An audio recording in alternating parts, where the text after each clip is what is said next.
I'm Richard Banks, the editor of Insurance Day, and I'm here today with Simon Squires, who is the chairman of the Non-Bureau Working Group.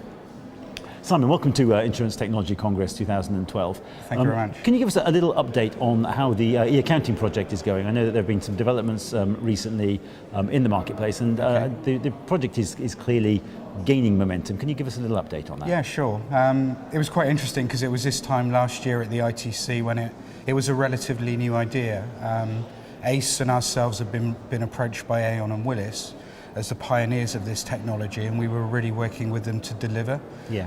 But the whole year's been very interesting in that the project really has a very strong set of business benefits in terms of operational cost efficiencies and the acceleration of cash flows. So we've had a number of other major insurers that have now recently announced go-lives. So we've now got the likes of Generali, Zurich, Allianz to be announced very shortly, and a real numbers of other parties as well. So it's really gaining a credence within the marketplace and getting a buy-in from the people that it needs to drive forward. Yeah, I mean, I think what you could say now is that it's definitely a repeatable process. Marvelous. And it's something that people are really seeing to help deliver efficiencies using a technology that most companies already have. So. It's really quite effective. It's got the buy-in of the big three brokers, we know that. How much credence is it getting amongst the smaller broking community? Well, actually now we've just finished our connectivity testing with Price Forbes. Brilliant. So they're going to be the next broker to go live. The system they used is used by a number of other mid-tier brokers. So we expect another 3 or 4 brokers to follow them. And also yesterday we just organised our workshops with JLT. So we're looking really, by the end of the year, Q1, to have a number of other brokers really joining us in the project and really helping this to go forward. So. And what can you tell us about the benefits that those companies that have already embraced this are seeing?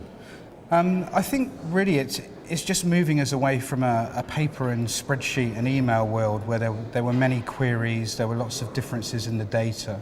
It provides a lot of improvements in terms of data accuracy, in that we receive the data quickly.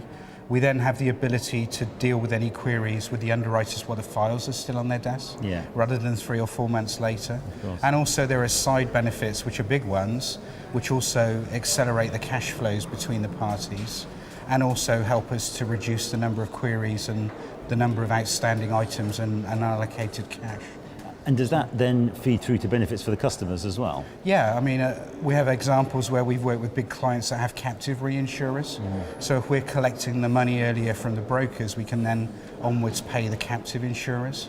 We're also processing claims messages as well. So the claims payment process is being speeded up as well as part of this. So we've got new stakeholders getting involved, we've got progress amongst those who are already involved. Where next? How does the project develop from here? I mean, we're looking really at fuller adoption within London as our first priority. I've just come back from a trip to Australia and Singapore, and we've set up a non-bureau working group in Singapore 2 weeks ago. Fantastic. We had 12 organisations come to that. We're really looking quite closely at Australia because they work very similarly to London with the closing process, so we see that as another big opportunity. And also this week we've put a new message format forward to Accord to deal with the co-insurance process. So when carriers are placing business between themselves, there's a long and detailed spreadsheet process for co-insurance, and we're now working on how we can develop that and move that one forward as well. So. That's brilliant. Simon, thanks so much for updating us on that. I know that you're speaking on a panel during the ITC this year, so we look forward to listening to you there as well. Thank you once again. Okay, thank you very much indeed.